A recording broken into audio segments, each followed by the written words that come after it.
Like, for me personally, I always have like a mixed feeling, you know? Am I hyped right now? No, actually not.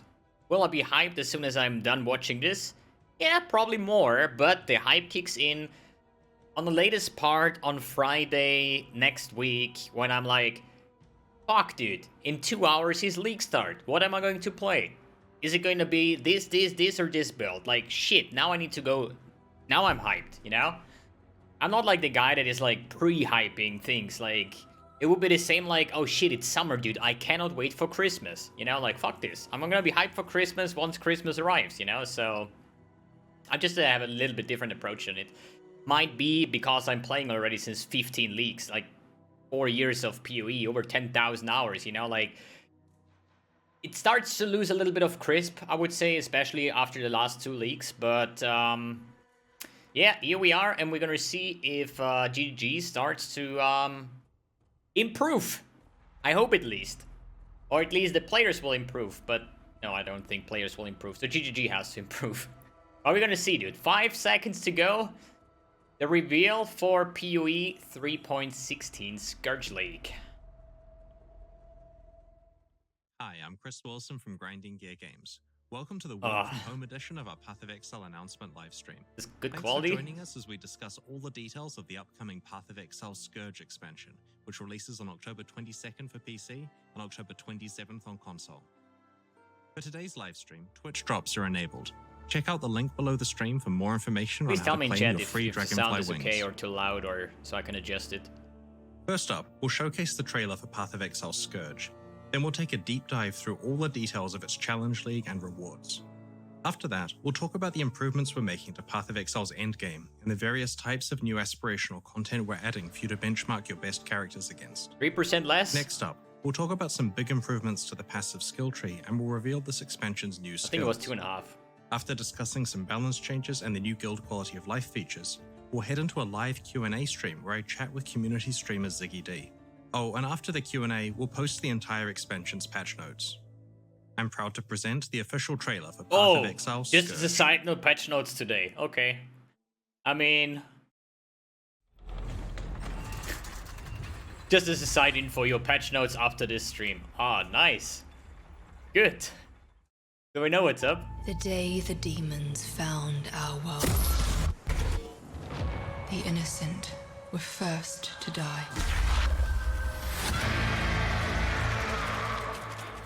I like the theme.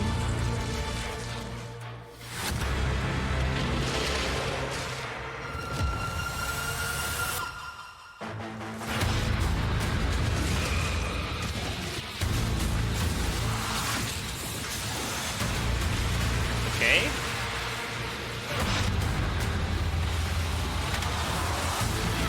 So you're transforming an entire map? Your world, your Raycraft. We must take the fight to them.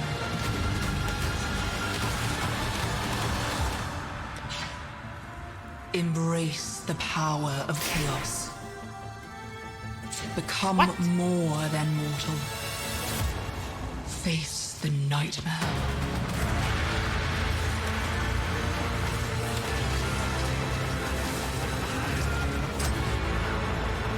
That fire tornado was a new skill?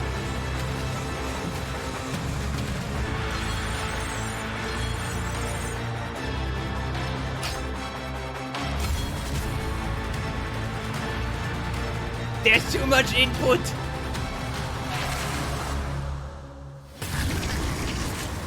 They are ravenous.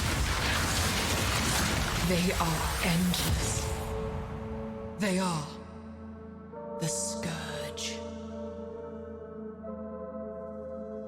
Okay, I would need just a tiny little bit more information, please. Like, just a tiny bit more information about this league, please. The Path of Exile Scourge expansion contains a lot of new content and features that we'll reveal to you today. Let's start with its namesake, the Scourge Challenge League. Upon leaving Lion Eye's watch, you're startled by a figure appearing out of nowhere, trying to escape from something you can't see. She hands you a rusty-looking device called the Blood Crucible and urges you to implant it into your body. As you play through each area in the Scourge Challenge League, the Blood Crucible fills with the blood spilled by monsters you have slain. Once it reaches a certain threshold, you're able to activate the device. This will instantly thrust you into a parallel reality. So many people are gonna die there, 100%. 100%. Event is occurring. This Rayclast is overrun by demons known as the Scourge. They're powerful, dangerous, and come in many forms. The more blood you have collected, the longer you can stay shifted into the parallel Rayclast. But the longer you stay, the more damage you'll take. Yeah, it's when a the debuff left Crucible's side. blood runs out or you choose to shift back, you are instantly returned to your original location in our Rayclast to continue your journey. So why enter an alternate reality to fight a horde of ravenous demons? The answer to that question is exactly what you expect from Path of Exile. You're not there to save the world, you're there to find cool items. You can put an item inside the Blood Crucible. While you are killing the Scourge, it absorbs corruption from the alternate Rayclast and focuses it onto the item. After enough kills, your item is ready to transform.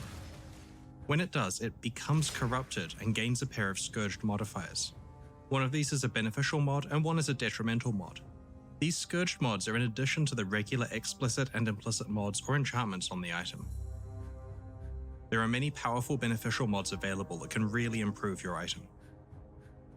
The detrimental mods can significantly raise the requirements of the item, penalize your character's stats such as resistances, or outright turn off various mechanics like the ability to deal fire damage or gain charges. That's interesting for build The creation. goal of the transformation process is to get a beneficial mod that makes your item a lot more powerful, while also rolling a detrimental mod that doesn't hurt your build much or at all. But if you get a combination you're unhappy with, then your item is not ruined. By putting it back in the Blood Crucible and killing even more monsters in the alternate Rayclast, you can transform it a second time, potentially getting a better pair of mods that overwrite the first.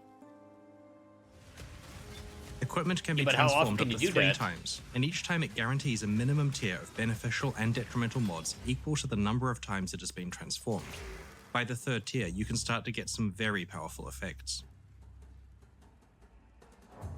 Okay. The Blood Crucible works on already corrupted items, so it's possible to add Scourged mods to items that you thought couldn't be improved any further.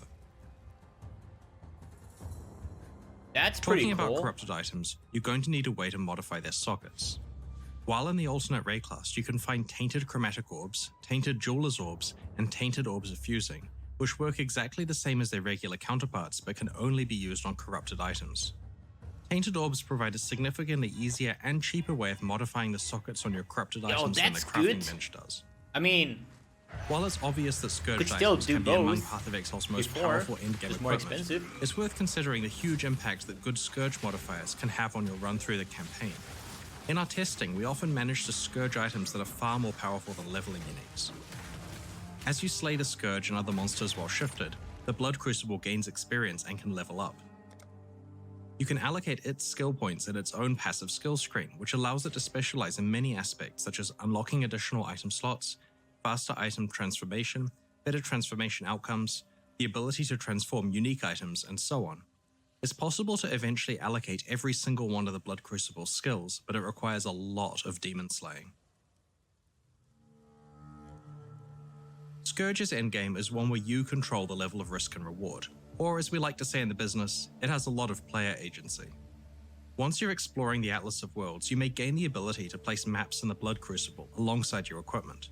When a map absorbs enough corruption and transforms, it gains a beneficial and detrimental effect in the same way that a piece of equipment does. You can also gain a modifier that changes the behavior of Scourge League in that map entirely. After all, when you combine 2 types of alternate realities together, the results are bound to be unpredictable. Maps can be transformed up to 10 times, increasing their risk and reward substantially each time. When a map is transformed a second or subsequent time, there's a chance that the new beneficial or detrimental modifiers stack alongside the existing ones, enhancing their power, or a chance that new modifiers are added. Be careful not to transform your maps too many times, of course, as they may become too dangerous to complete. Yeah, sure. Too dangerous. Give me the loot, man. Path of Exile Scourge introduces 6 new unique That's items, insane, of which dude. 3 have been added to the core drop pool and 3 can be found in specific aspirational content that we'll reveal later in the livestream. Ulnatol's Vow is an amulet that effectively enables you to turn any 6-linked body armor into a 7-link. Support gems you socket into this amulet apply to skills in your body armor. While specific mods on items have allowed players to create 7 link skills in the past, this amulet lets you choose whatever support gem you want, including corrupted or awakened ones. It's only possible to find this unique item in specific content that we'll reveal later in the livestream. Yo! The new Mage Blood belt is one of the most powerful unique items to ever exist in Path of Exile. It permanently enables a number of your utility flasks, providing their benefits constantly with no work required on your part. This belt means that regardless of what your build is, you'll sustain your utility flasks during 100% of gameplay, even long boss fights. Mage Blood is in the core drop pool and is exceptionally rare. The new Headhunter belt? Early next year, we will release a huge overhaul of Path of Exile's Atlas of Worlds endgame Perma and the 3.17 expansion. What? In the meantime, though, our October Scourge expansion introduces a bunch of changes that speed Sometimes up I how really quickly would you like can to set pause up the and video to progress just through your Atlas. try to express We're my also introducing thoughts more about types this. of ultra-challenging endgame content Well, we gotta for be top players patient, who I want guess. to put their best characters to the test. In order to substantially shorten the length of the Atlas grind, we've reduced Wait, the that's number of 317, regions from right? 8 to 4. This implicitly reduces the number of watchstones required from 32 to 16. We have also reduced the number of maps on the Atlas, so it's now approximately 100 plus the unique maps. We've rebalanced the bonuses for completing content so that by the time your Atlas is fully unlocked, you receive a slightly higher level of benefit than you did before. They gonna bring this in 360? Because the number of regions has been halved, so have the number of Atlas passive trees. There are now 4 plus the Uncharted realms. We've made each tree slightly larger and removed some less frequently used or duplicated skills. So they're useless You'll ones. still be awarded the same number of Atlas passive skill points as before. With these changes, each map you play constitutes far more progress than it previously did. About half as much work is now required to reach Path of Exile's ultimate endgame. That's definitely great for the more casual people. We've made some other changes to Because it's streamline like, the endgame. even for also. me, it's like kind For of annoying example, to go now through when this you entire unveil a progress. modifier, all tiers of that modifier are immediately unlocked at the crafting bench. This applies to every veiled modifier, including the very rare ones. Fuck, I missed that!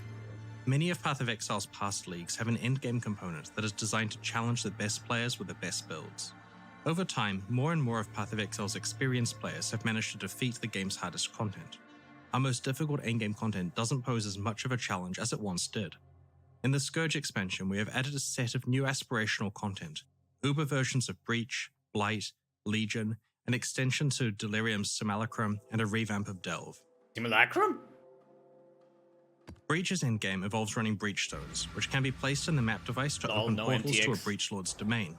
For each Breachlord, there are currently 4 tiers of Breachstones, and you can upgrade between them using blessings. Even the last one? Path of Exile Scourge introduces a new tier, Flawless Breachstones. These can't be obtained via blessings, but are instead found in the Maven encounters where you fight the Breachlords in their most challenging forms. These Flawless Breachstones require a substantially more powerful character to complete, but have rewards appropriate for their difficulty. Existing Breachstones now have 2 random modifiers, from a pool that doesn't include build disabling ones, such as not being able to leech. And the new Flawless Breachstones have 4 decision. of these modifiers, Scroll which reflect, represents a please. significant jump in difficulty.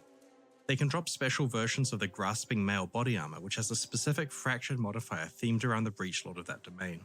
The Ulnatol's Vow unique amulet we revealed earlier can only be obtained through Flawless Breachstones. All Breachstones have been modified so that the items you earn from monsters are now dropped in the spiral at your feet when you complete or fail the event. In addition, rare monsters and Breach domains drop an additional random reward types such as Scarabs, Maps, or Divination cards, with Flawless Breachstones adding 2 additional reward types. All Breachstones are far more rewarding than before. Alright. I mean, nice loot filter, by the way. Blighted maps were previously our pinnacle Blight content and could be anointed up to 3 times to increase their difficulty and rewards. Yep. In the Scourge expansion, while you're playing Blighted maps, you may find a Blight Ravaged map. These have increased monster difficulty and are always monster level 85. They can be anointed up to 9 times with up to 3 of any one type of anointment. These incredibly challenging encounters can also yield one of Scourge's powerful new unique items. In Legion, you can combine up to 5 timeless emblems to enter the domain of timeless conflict. While playing the domain in this expansion, you can find unrelenting emblems, which can be mixed and matched with timeless emblems for a substantially more challenging and rewarding encounter. Yo, Uber Legion, dude! Delirium's Simulacrum encounter has been extended, with 10 additional waves of combat. As you can expect, these extremely difficult extra waves are very rewarding and feature escalating chances for a Delirium boss to spawn. With each wave you play, the Simulacrum now has increasing chances of dropping cluster jewels, and past wave 20, Delirium unique items. That's gonna be Previously, so you hard. could only get a maximum of 1 Delirium unique item per Because wave Simulacrum, 19 and 20 now are we can walk out ridiculous with sometimes. multiple high-value items Imagine such as wave voices. 29 Koses. Simulacrums not only represent a lot more value now, but also an opportunity to truly test your character against some of Path of Exile's hardest content. In addition, Delirium orbs are now a lot more common, and Delirium's rewards have been improved, due to less popular ones like Prophecy and Talisman being removed entirely. Oh, thank God. No more talismans. We've made quite a few changes to Delve in the Scourge expansion. The first change is that we have completely rebalanced the entire thing so it's just more rewarding and more challenging at earlier depths. In general, monsters scale to have more life but less damage than before. We've improved monster skills and bio modifiers to make deeper depths more challenging to go with their better rewards. Due to these changes, we've wiped the standard Delve ladders but have retained your previous depth on your characters. To get back on the ladder, just play at whatever depth you were still able to complete. We've also improved the Delve catch-up mechanic. Previously, if you entered Delve for the first time at level 90, you'd be taken to a depth that is the equivalent of Tier 1 maps. Now we'll be taken to the equivalent of Tier 13 maps. Oh, okay. This means that if you want, you can essentially ignore Delve until the late game rather than having to play as you go. Yeah. We've increased the base soul fight cap from 600 to 1200. Underground cities are now more common and you'll encounter bosses more often, including all. You can rarely find fractured items with Delve modifiers on them. We've also increased fossil and resonator availability throughout the Azurite mine. Fossil availability outside of Delve has been reduced. All resonators drops are now chaotic resonators, with alchemical resonators not dropping anymore. We've also improved the least powerful fossils. That's pretty good. I like this. I never used the alchemical ones. It has been a long time since we've done a big rework of Path of Exile's iconic passive skill tree. Well, Delirium. The Scourge expansion includes quite a lot of changes, and before I list them, I want to emphasize that our goal here has been to keep the tree as similar to before as possible. All of your years of muscle memory will not be wasted. The tree will still feel like the back of your hand, despite our changes. While planning this rework, we examined every aspect of the passive skill tree. We reviewed and improved each of the tree's class start areas, we added new clusters of skills, improved existing ones, and concentrated power more directly on each skill's primary function. What is this? The process of doing this identified that many passive skills had niche stats that didn't matter to most characters or distracted away from the purpose of what the skill was trying to do. When we took niche stats away from a skill, we buffed the primary function of the skill so that it was more concentrated on one purpose. While I'm sure that powerful passive skills sound great to you, you're probably wondering what happened to all of those niche stats. You see, while we were doing this revamp, we realized that specific build-enabling niche stats appearing in specific locations on the tree actually constrained players' passive builds in quite severe ways. What is this? Players who wanted to get several specific niche stats often had little flexibility with the rest of their tree because they had to plan around getting to the specific clusters that had those niche stats in them. We decided we wanted to solve both problems at once here, to move niche stats off the main tree, but also to provide a way to get them, preferably from many different locations all over the passive skill tree. And that's how we came up with a passive masteries system. Outside of the class start locations, all passive skill clusters that have a notable passive in them now contain a passive mastery. When you allocate the first notable passive in each cluster, a mastery becomes available to allocate in that cluster. When you spend a passive skill point on the mastery, you can choose a specific stat to gain. This list is shared with all the clusters on the tree that have the same theme, so you can travel to any of them to get the stat you want. As you allocate a mastery stat, it's crossed off the list for that theme. This mastery system has essentially let us add hundreds of powerful new notable passives that you can access from all over the tree. In addition to the stats that we moved into masteries when consolidating power on the rest of the tree, we got to come up with a bunch of new interesting niche stuff to enable even more builds. We've also rebalanced a few keystone passives, changed the locations of some, and added 6 new keystones to the tree. Yo, what the fuck? I mean, we got spoiled on the other two, Exile's but... passive skill tree is now a lot more powerful, with concentrated power coming from core passives, and a selection of build-enabling niche stats available on masteries for you to pick between.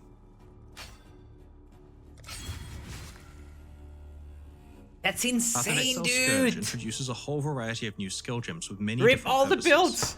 2 of them are new Literally concepts rip unlike all the anything builds. we have done before. These ones are designed to immediately create entirely new builds that have a lot of potential. Okay, now the There's interesting also a part. utility skill What is that my will league help starter characters gonna stay be? alive, a variation on an existing skill gem, and 6 new gems designed for party play. Let's go through the new skills. Here we go. Energy Blade is a new skill that transforms your melee weapons into, well, energy blades. A large portion of your energy shield is converted into the lightning damage that these blades deal. This opens up an entirely new melee energy shield archetype, where you want to stack as much energy shield as possible to get the most powerful blades you can. Strength stacking. Conveniently, the defenses rework in this expansion is very compatible with this plan. Not as a starter. Temporal Rift is a new utility skill that allows you to rewind your character's state by 4 seconds. After activating the skill, it starts storing your position, life, mana, and energy shield values every quarter second. When you use the skill again, you will reround back to 4 seconds ago. Time The walking? build shown here uses the Forbidden Right skill introduced in the last expansion. This skill does a lot of damage, but also hurts the caster when used. Temporal Rift allows this player to snapshot their full life orb, cast Forbidden Right a lot, and then revert back to full life to keep casting. Not only is Temporal Rift incredibly useful in hardcore mode for obvious reasons, or while exploring maps efficiently, but it also enables some interesting tricks with mana. Come to think of it, it'll be pretty cool in Delve as well if you don't mess up the timing.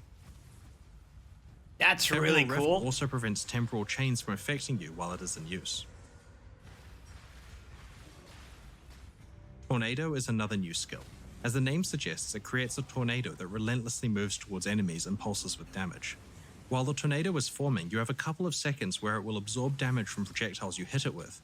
Fire as many projectiles as you can into it during that period, and it'll power up, greatly increasing its damage output. Like a flame wall? In the Expedition expansion, we introduced a skill called Explosive Concoction. Based on player feedback, we're improving the skill so that its projectiles are thrown faster, have a higher base crit chance, and have greater speed.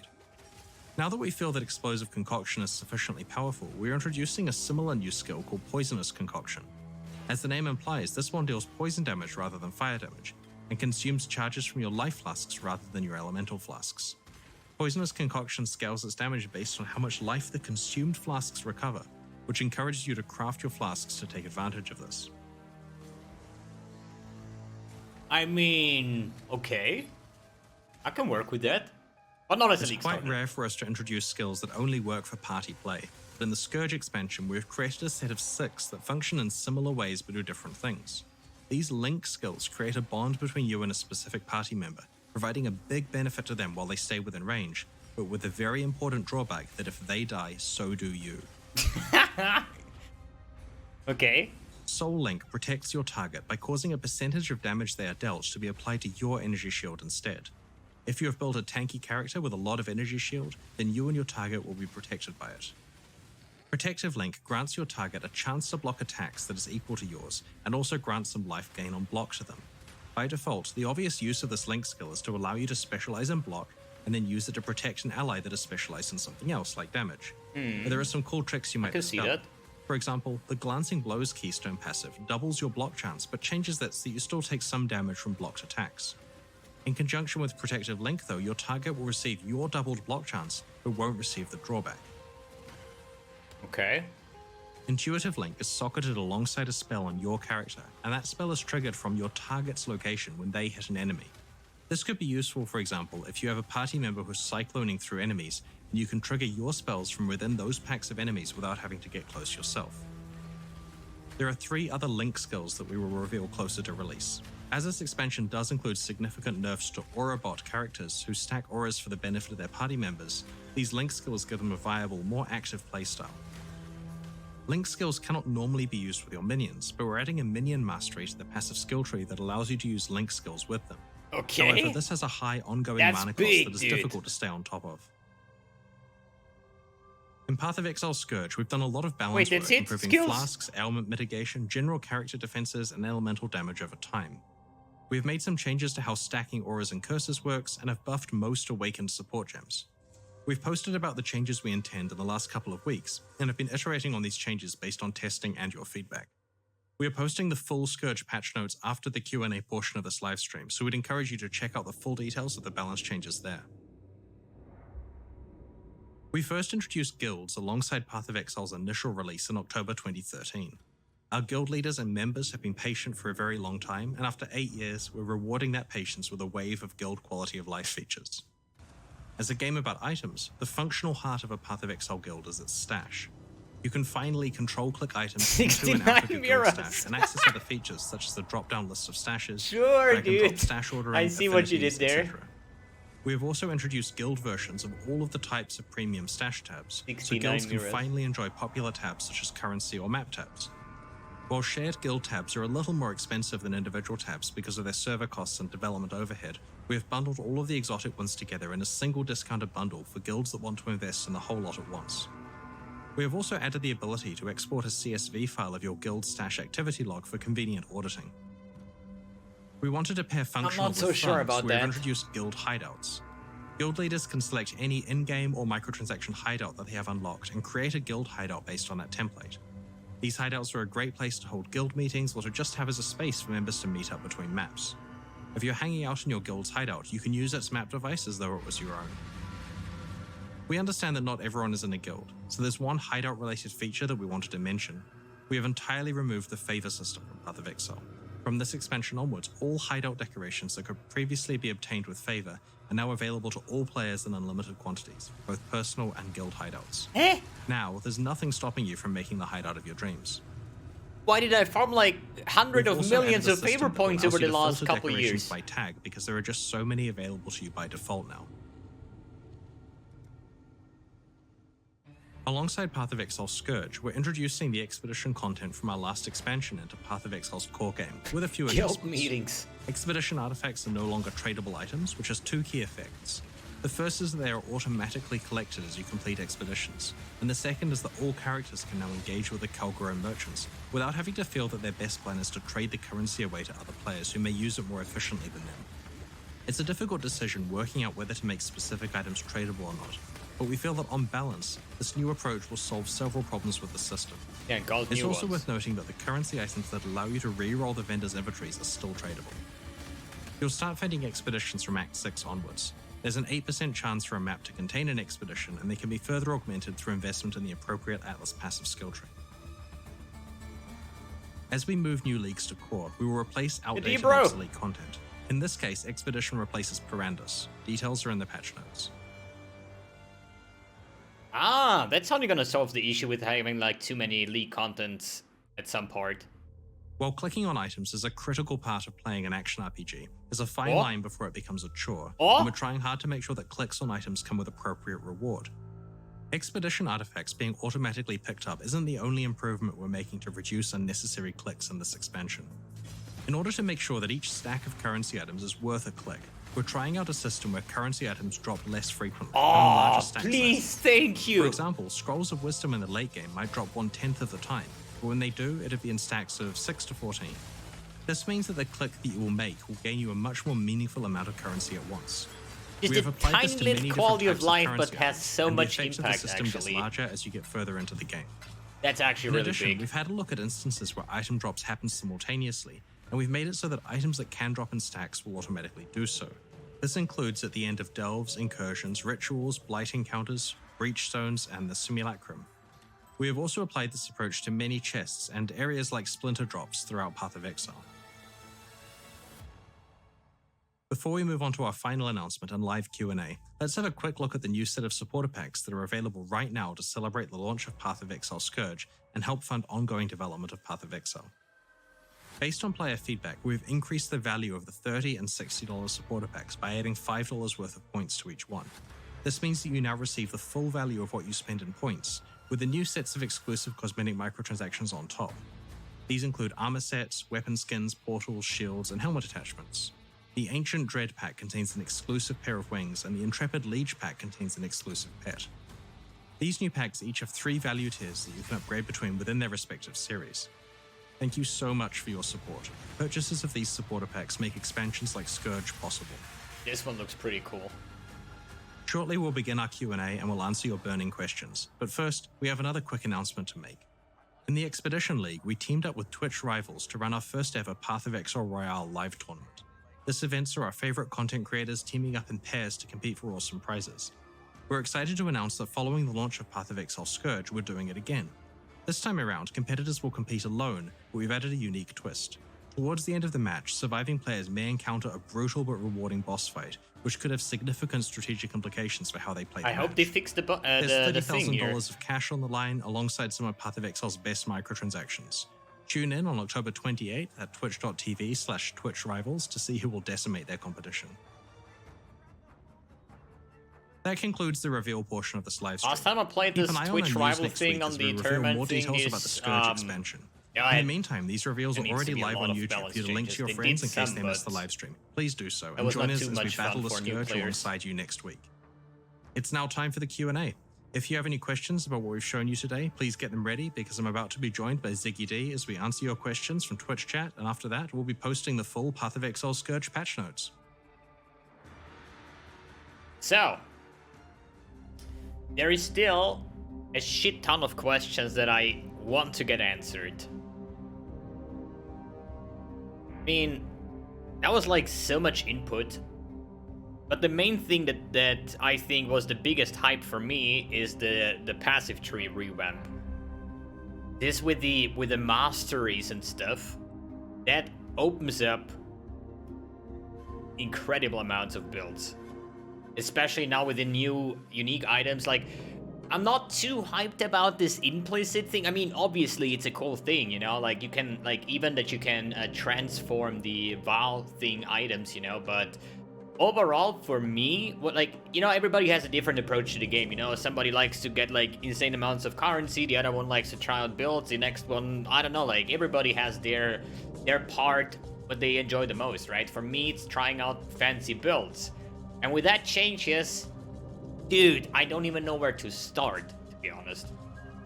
Like, usually on the last couple of announcements, there's always going to be like new skills announced where I say like, yo, this is going to be my league starter, this looks amazing.